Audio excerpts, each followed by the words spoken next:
Welcome to another exciting episode of the Belonging Podcast by Elevate Villages. I'm your host, Melissa Kay, and today we have back for the second time on this podcast, Mr. Jim Morris. He is an author, a speaker. Overall, he is an amazing human connector, a person that you're happy to be in a room with anytime you're in that room. So without further ado, my friend Jim Morris, welcome back to the Belonging Podcast. Let's go. Thanks for having me, Melissa. I'm always excited to have a conversation with you and talk a little bit about human connection and relationships and all that fun stuff. So thanks for having me. You're welcome. Let's do it. I'm going to start off by saying congratulations on this book, Connect or Die, How to Survive AI. I literally just finished it. I think I got it 3 weeks ago. When did it come out? About a month ago? About a month ago, yep. And as I started chapter 1, I'm like, oh, this isn't one of those books you just sit down and read it in one sitting or two sittings and then go, wow, that was a great book.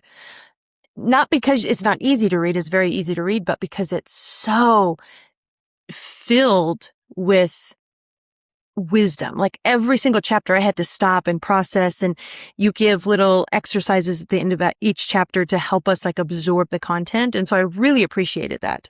And this is a book I will revisit often. But I wanted to say thank you for putting out such a thoughtful book. You're not trying to make the case against AI or for AI. You're just saying, hey, the world is what it is. How do we bring in human connection? So let's start out. Tell me about when you decided to write this book and why. So I had the idea around 3.5 years ago. And for me, I was doing a lot of speaking, doing a lot of workshops, and had a lot of white paper. So I had this folder with, here's a lesson I taught, here's a story, here's an experience. I also had notes in my phone. So I literally had a title, Human Connection, and I'd share concepts I've learned, things where I had real life situations pop up. And when I was coaching people or in my marketing company or doing events or just connecting with people after I gave a keynote, and a lot of the questions they would ask and scenarios and a lot of my own personal scenarios. And I basically just had a bunch of stuff everywhere, right? And, when I first thought about this idea, I didn't know anything about writing a book. I didn't know anything about publishing a book. I didn't know anything about marketing a book. And one of the things I learned through the process and why it took me so long was I was looking at it as a whole, right? I was saying, how do I get to the top of the mountain, to the day where it's published, to where it's in the hands of all these people? And finally, a relationship occurred with someone, and which is my business partner now in our publishing company. And there was an opportunity for me to get into this world of publishing and helping people write and distribute their book. And we started writing books for multiple clients. I think we were on our 5th book, and he said, dude, when are you going to write your book? Stop putting the clients over your book. Stop. You've got all this stuff. Your stories are unbelievable. I've listened to your podcast. You're a great interviewer. You take in the knowledge. You know how to distill it down. You know how to be relatable and real.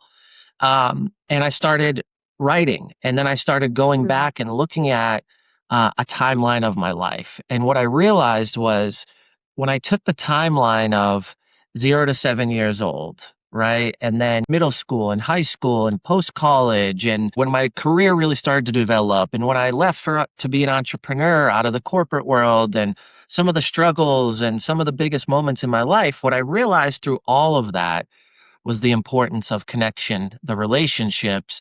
And I went one step deeper to realize, okay, well, how did those things happen? Let me start dissecting these moments in my life that came to fruition, that came to my mind when I did that timeline. And then I started to pull this story with this strategy and this scenario. And then I just wrote, and I pushed myself to write a minimum of 30 minutes a day, knowing that there'd be moments where I don't want to write at all.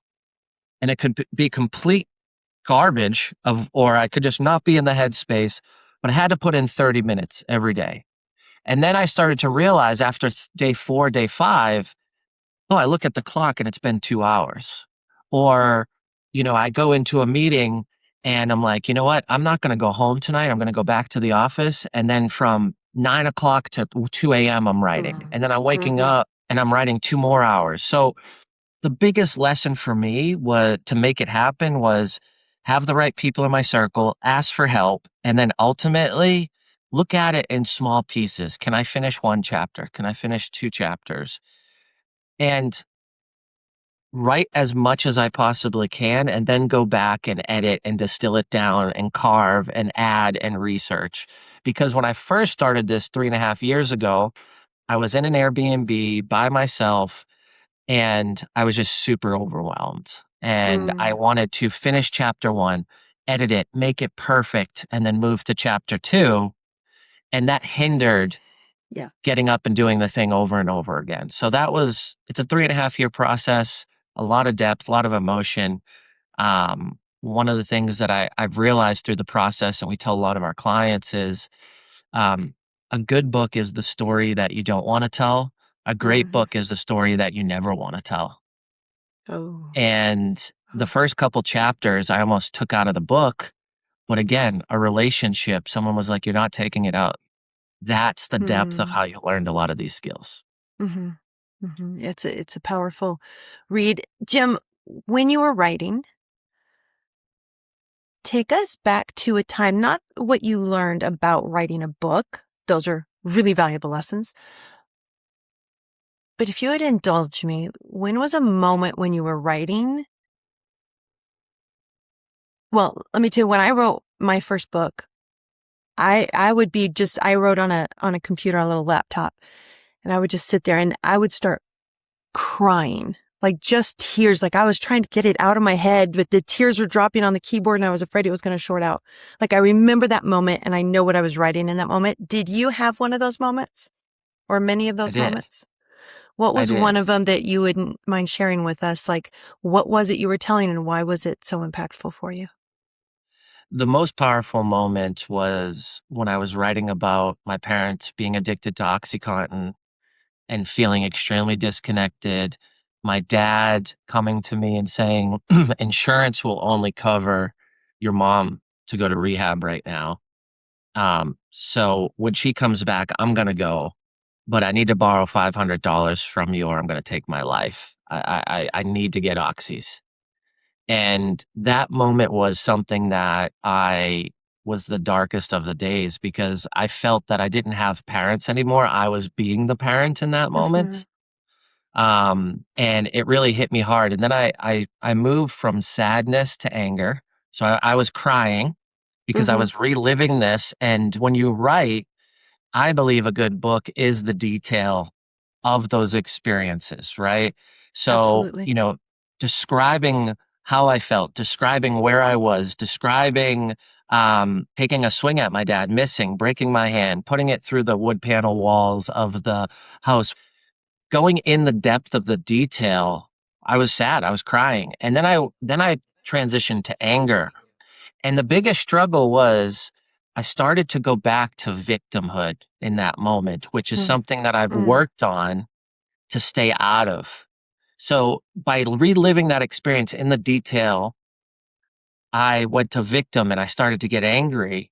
And it was really tough to move through that. And I kept writing and I took this out of the book because it's not the truth. It's not the real emotion, but I started to attack my parents in the Mm. manuscript. And that was me playing victim again because I've worked through that stuff. I've let that go. My dad isn't here anymore. He passed away, but my mom is. We've got a great relationship. I love her. I've forgiven her, right? But it brought me back into this world of what I lived with for so many years after that specific instance happened, which was, 20 years ago at this point. It was tough. It was really tough. Once you got that all out on paper, just the furious anger writing, did you take time, or were you able to just see the 10-year-old Jim, the 15, however old you were at the time, and love him, be there for him in a way that nobody was there for you in that moment? Did you find that writing sort of facilitated that process?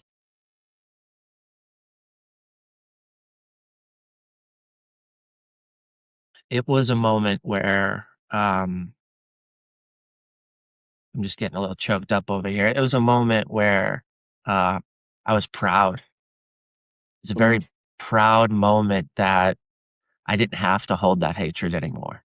That Mm. hatred, that frustration, that sadness, it came back up in me, Mhm. and I had the skills to push it back away and realize and be proud that I don't feel those emotions I did when I was 15. It was okay to feel those emotions when I was 14, 15, 16.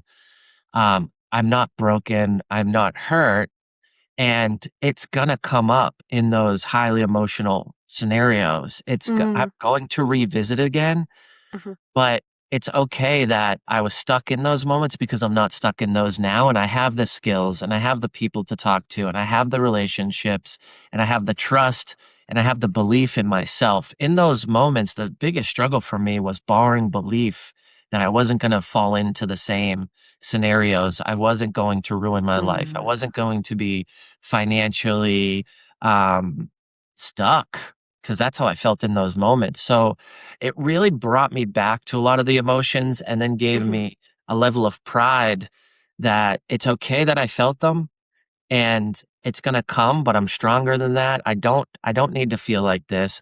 And then it was this sense of relief and almost therapeutic and back into the light. Like, Mm. I dipped my toe back there, and I'm not that person. I don't need to be that person.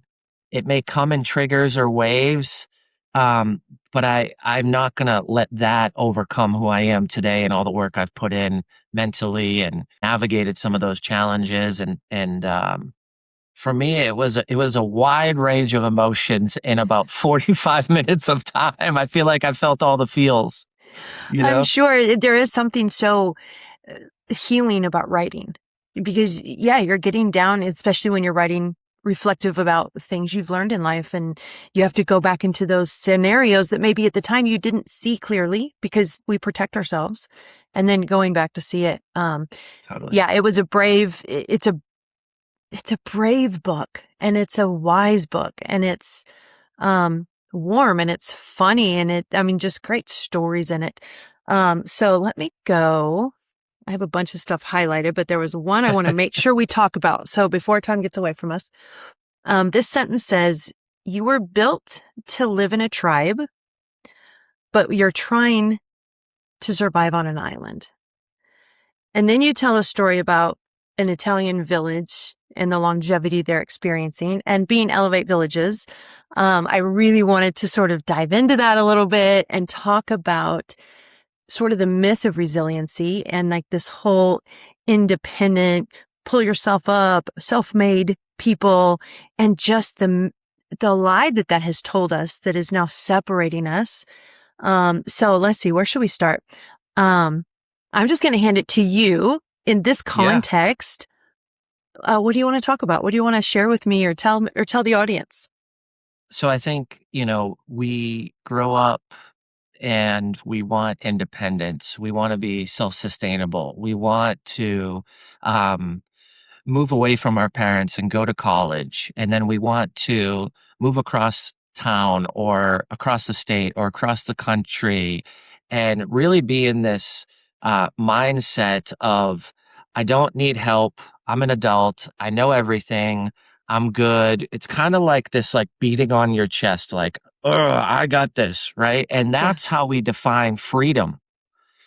But I don't think that is actually freedom. I think freedom is doing the things that you wish, want, and love with the support and help of others, and Mm. knowing and being grateful and having gratitude that you are loved, that you do have resources, that this world is not going to be perfect, that you don't need to navigate it alone, that you are going to be challenged. You should lean on people who love you. They want to help you and you need their help. So I think of like, in the commercial world, right? Like you see a Jeep Wrangler commercial and it's like independent, the roof's down, and this is their marketing tools, right? It's like, you're going to go on this adventure and it's just you in this Jeep Wrangler and you're going to climb these mountains and you're going to do all these things. But I don't know about you, Melissa, that's not reality. Mm-mm. Like that is siloing yourself and self-deprecation of isolation. And in the moments that we think that life's perfect and it's always going to be this continuous rise and you're going to grow and grow and grow and it's one step and then the next step and the next step, like that's not real. You get knocked down a couple runs. You go through Mm-hmm. things that you can't control that are unexpected.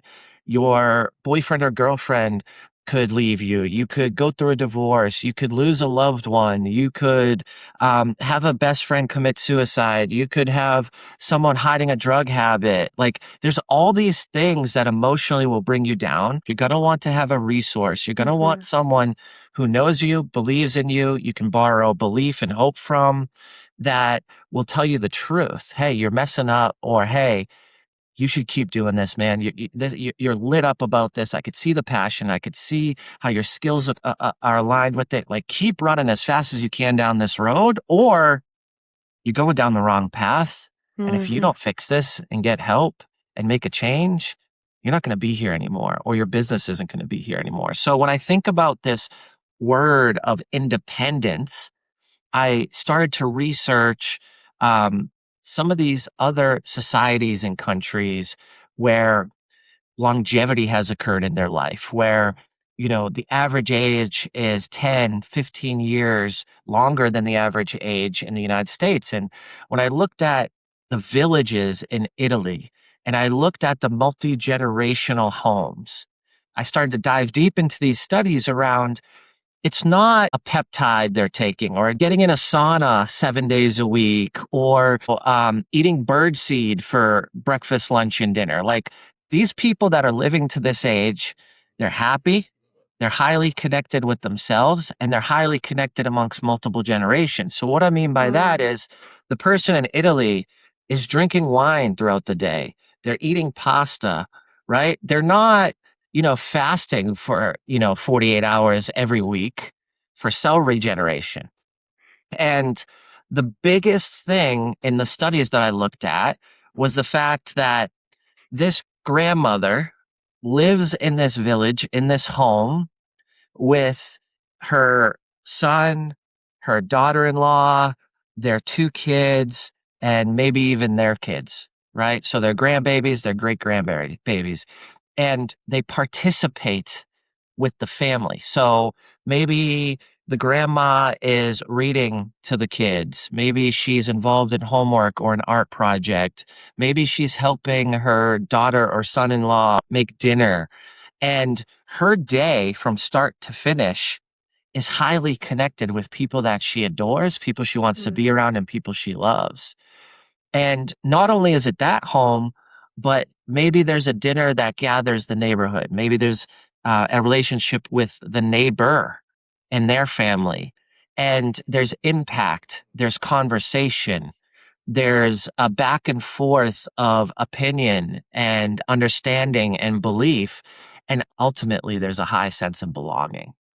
They Hmm. feel like they wanna Yeah. be there. They know they have an impact to be there, and they love the scenario and situation that they're in. So when I looked at that study and I looked at their health habits, their eating habits, their drinking habits, their exercise habits, none of that matched what we're trying to do in the United States, but what they did do and did at a high level was have this depth of connection every single Mm. day with the people that they love, adore, and want to be around.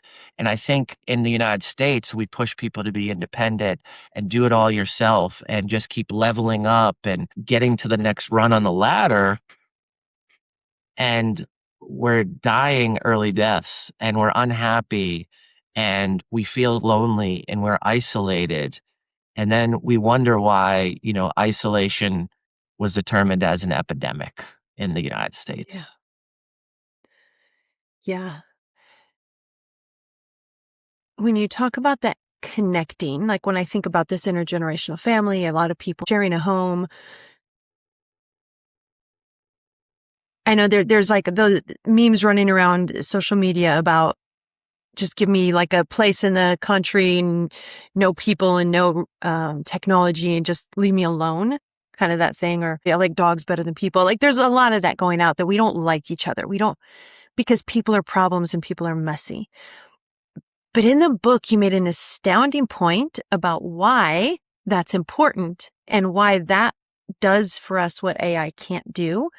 And that's like the messiness of relationships and what relationships call us to. Um, so what are some of the really important things that relationships teach us and why it's worth the hard work of letting people in and being around people? I believe that there's depth in learning through that process, right? So, for instance, if you have a spouse and you never communicate, you never talk about the truth or the friction or the frustration, and you just kind of go about your life, y- you're not learning through the process of how to grow and to be better, right? So, without Mhm. a rainy day, the sunny day doesn't feel as good. And it's not going to rain every day. The sun's going to come out at some point. So why don't you navigate through that and learn and grow? And I think that's the challenge is we strive for perfection. We want perfection. But how many times have you hit the goal, made the big accomplishment, and then felt like it did the feeling you had didn't really feel like you wanted it to or thought it would because you didn't have someone to celebrate with. You didn't have Yeah. someone to share and navigate the struggles you went through to get there. Right? I think about, like, just work in general. If we didn't work and if we didn't have challenges and we didn't grow through that, would it feel so great to get to the other side, to have the accomplishment? Right. Life would be boring. Life wouldn't be something where you feel like you're growing, you're learning. It's about the journey of learning from a failure Mm. and navigating through it to ultimate victory on the other side. And when I think about AI and I think about, these AI companions, right? I've been seeing ads of Data Robot and, ChatGPT is your therapist and ChatGPT is going to tell you everything you want to hear and it's going to brown nose you. I'm like, what's the fun in that? Like, don't you want to learn from making a mistake in a relationship where maybe you have to have some humility? Mm. Maybe you have to learn to apologize. Mm. And then next time you make a mistake, it won't be so hard to apologize. It won't be so hard to be honest that you made a mistake, that you shouldn't have said this thing or done this thing, or that you had ego pop up. If you've never let ego ruin something, then I think it's going to be almost impossible to understand you have ego and to recognize it in the next journey or scenario or thing that pops up in your life. So for me, um, I think you learn a lot in the friction, you learn a lot in the frustration, which in turn allows you to have more self-love, have a higher level of self-connection. And when you love yourself and you feel highly self-connected, that is the breakthrough point where you can connect with others. You understand alignment. You understand who's your people, who's not. You understand the scenarios in which you can determine who you connect with. You can determine who you want to be an acquaintance, an ally, or a confidant with. And without going through that, I don't think you actually learn it. I don't think you're able to recognize it. I don't think you're able to leverage it. And ultimately, I don't think you're able to utilize it to the capacity in which relationships can provide Mm. for you. And also in those moments where you provide for others, how Mhm. good that will feel from the things that you've learned in the past. Yeah. Yeah, there's something about that discomfort of disagreements or doing something wrong even. Like you said, how do you learn to be a better person if everything you do is perfect always? Like we're not perfect, come on. Um yeah, so I think those human relationships and the messiness of them, without that, we're just another robot. Like we could be the AI. Like that's the richness of the human journey is the mistakes we make and the lessons we learn. I know I can look back over my life and the places where I had the greatest growth, the places that brought me to where I am weren't the easy stuff. It wasn't the winning the medal at the end of the, dance competition. It was all of the prep work going up to it. It was the broken toes and the crying because I couldn't understand how to do the jive right. My legs were so tired and I was exhausted and my body hurt. And that's what made then the championship so amazing. So if you flip that into humans, my first marriage, my only marriage, that's what happened. Like we didn't work through conflict. We just both just kind of went to our corners and then one day when there's things you can't align on, we didn't have the skills to talk about it. We didn't have the skills to get through. We ultimately didn't have each other's backs. So how important to learn healthy ways to navigate the complexities of human relationships. Totally. Totally. And I think too, Melissa, one of the things that has come up in a lot of conversations, speaking engagement workshops that I've been doing is, think about a friendship that you have, a good friendship, a deep friendship, where maybe you didn't start off as friends. Maybe there was jealousy. Maybe you didn't like each other. And then something had shifted and changed through the hard times where all of a sudden you're best friends, right? And Yeah. it's like when I think of my best friend, Steve, who I talk about in my TED Talk and often reference, when we met in seventh grade, I tripped him in gym class and he like slid across the gym floor face first, like, "Arr!" And then we argued and we like didn't like each other. And now, 25, 27 years later, he lives with me here in Nashville and we're building this podcast show and we're doing all this stuff together and we've been friends ever since. So like we had to go through that moment of he didn't like me, I didn't like him. I mean, dang, I tripped him and he slid across a gym floor face first when we first met. So you had to move through that and learn. And now on the other side, there's this beauty Mm. of friendship. And I literally had a conversation with them like 2 weeks ago. And he's like, Jim, you know I'd die for you, right? You know I'd Mm. take a bullet. You know that if we were walking down the street and someone pulled out a gun, that I would push you aside and take it in the chest. And it's a very graphic thing. That's why it's kind of just saddening me to say it. That started off with us not liking each other 27 years ago, and now this guy's telling me that he's gonna step in front of me and Mm. and sacrifice his life for me. Mm. Um, I Mhm. think there's a lot of power in the suffering. I think there's a lot of power in understanding how to navigate a relationship without dismissing it and having some of those skills and honest conversations around what you are trying to build or how to navigate life for alignment. Yeah, it's almost like don't swipe right too fast. Like just because you do one thing I don't like, don't just move on. And I'm not talking about in an intimate relationship. Like in any relationship, see that we're all so multifaceted. Just because one interaction may not have been perfect, but in this world we can just separate that, and everybody Totally. just. How did we get here where we don't lean into the messiness of human connection, but instead we just run back to the safety of a digital screen? How do you think we got there?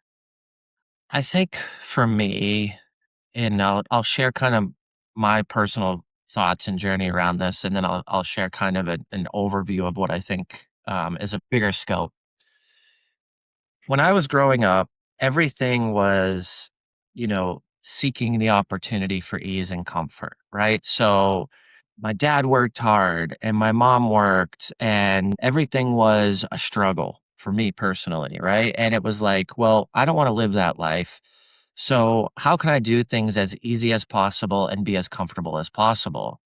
Whether that's in school. And I got good grades, right? I went to college and I did all the things, but I was always looking for the easiest road.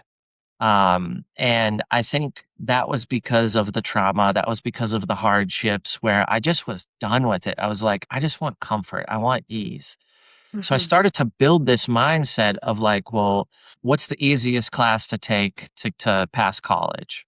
Right. And what's the easiest job to make a lot of money and not work as hard? And what's the easiest way to get new business in my business or when I was working in corporate? And I think what that did was allow me to live in a comfort zone. And when I was in that comfort zone, I believe comfort zones are where dreams go to die, right? I think, Yeah. Yeah. we're all seeking perfection. We're all seeking the easiest route.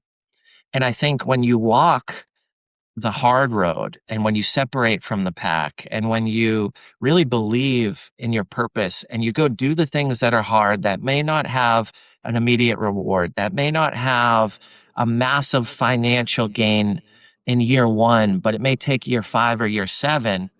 What I think happens through that process is you start to transform into more alignment. You start to see things that align with you, how you want to align with people. Mm. And I believe people are the power for you to advance and to get the things that you want in life, build the things you want, and also serve and help others in a way you want. So I think for me is when you go through hard stuff, when you go through trauma, when you have situations that it's just like one thing after another, you start to seek the comforting road, the easy road, Mm. and you get stuck in that. And that's where that comfort really starts to cannibalize your dreams because your dreams are big.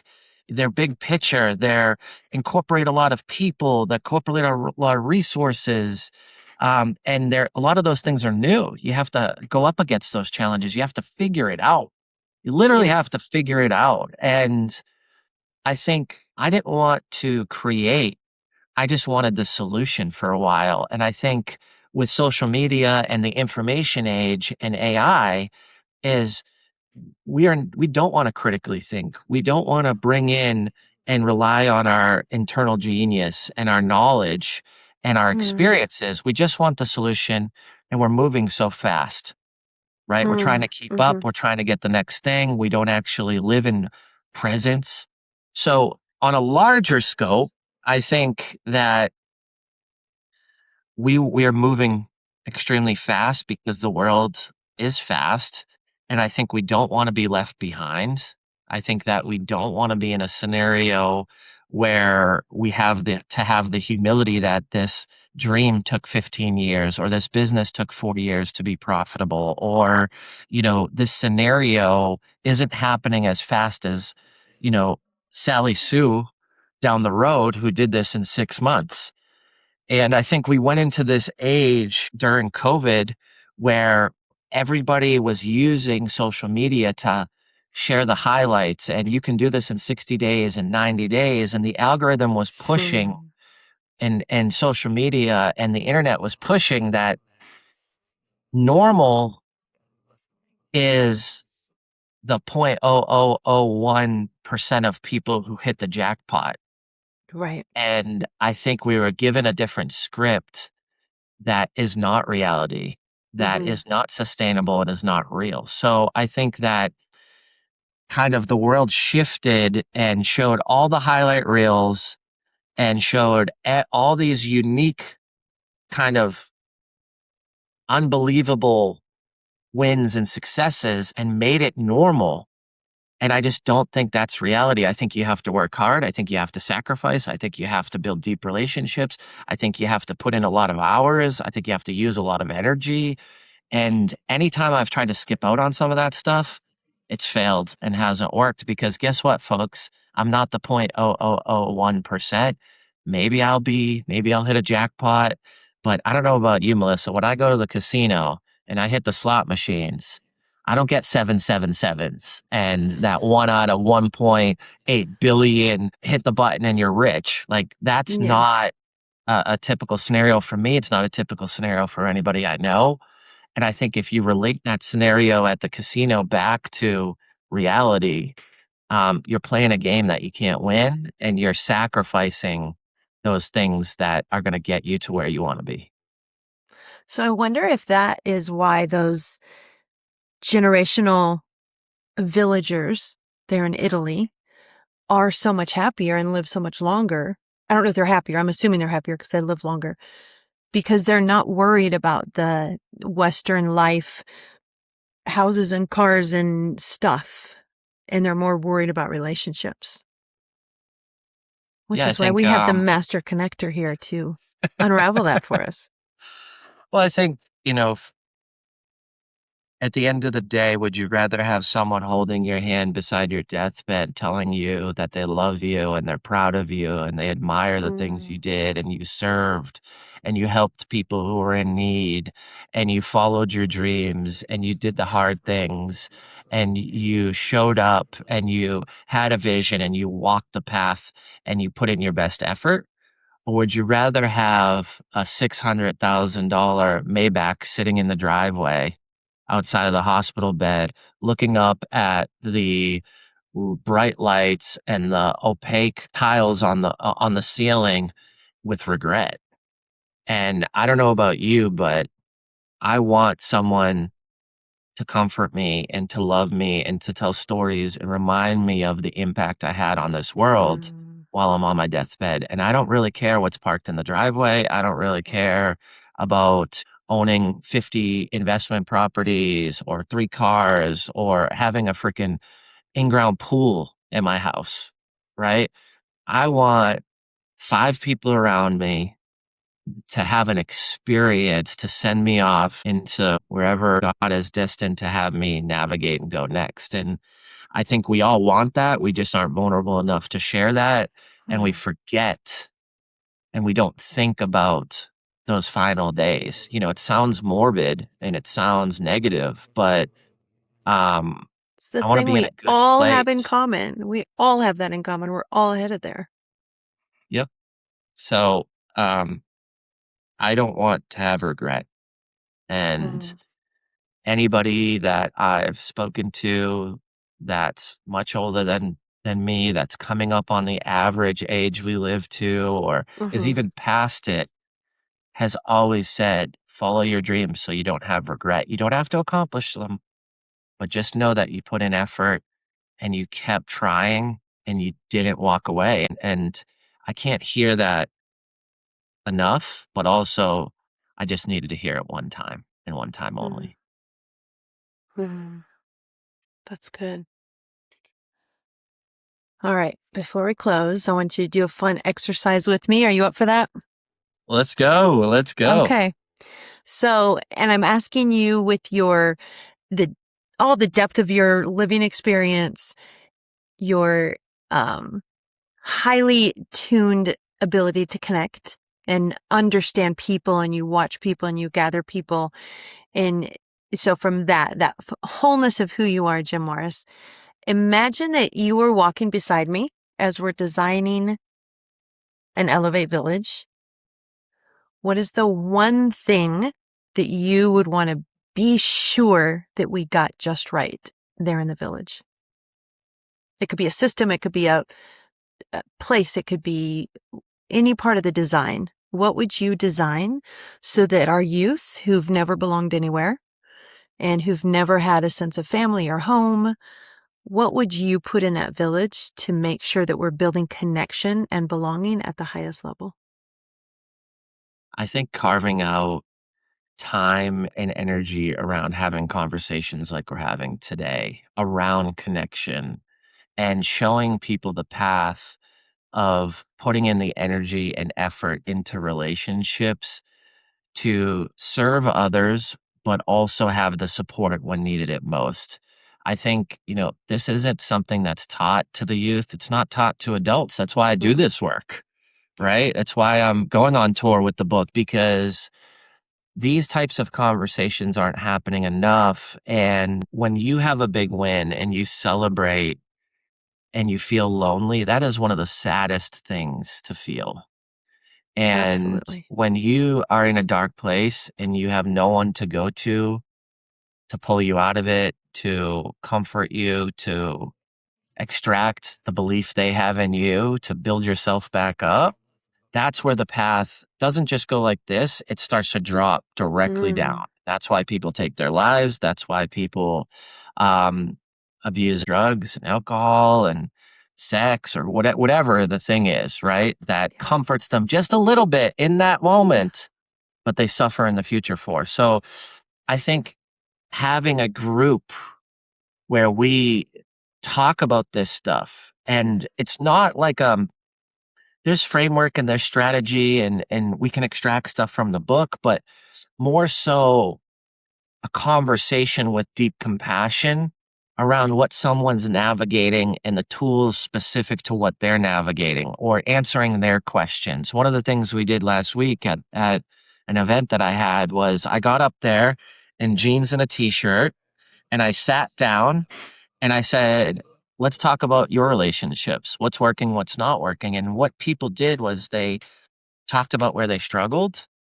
And there was some stuff that I said, I don't have the answer, but this is Mm. what I suggest. I used the Triple H method where I asked them and framed it. Do you just want to be heard? This is very emotional for you. Can I give you a hug? Or I have an idea. Is it appropriate for me to share that with you and give you some advice? And that is heard, hugged, or helped. That's the Triple H method, right? So I was using the strategies, but I wasn't just teaching them and sharing my own scenarios. I was letting people tell me what they were navigating, what they were going through. And we were using the strategies in the book to advise or just hold space. So I think Mm. getting the depth to what someone needs in their specific scenario and helping them apply some of this stuff, I think that's the most beneficial and the best way to use the book, use the strategies, and build deep relationships. Excellent. The book, Connect or Die, How to Survive AI, and the world tour following it. All the links will be down below in the show notes. Jim Morris, it is always a pleasure and rich discussions when I get to spend some quality time with you. So thank you so much for being here today with us. Thank you for having me. You're such a great friend, great connector, great relationship builder, and just an amazing woman. So thank you for your friendship and having me on your show. I appreciate you. My pleasure. This has been another episode of the Belonging Podcast by Elevate Villages. Thanks to Deanna Laughlin, our awesome patron who makes these conversations possible. And until next time, go out there and let's build belonging together.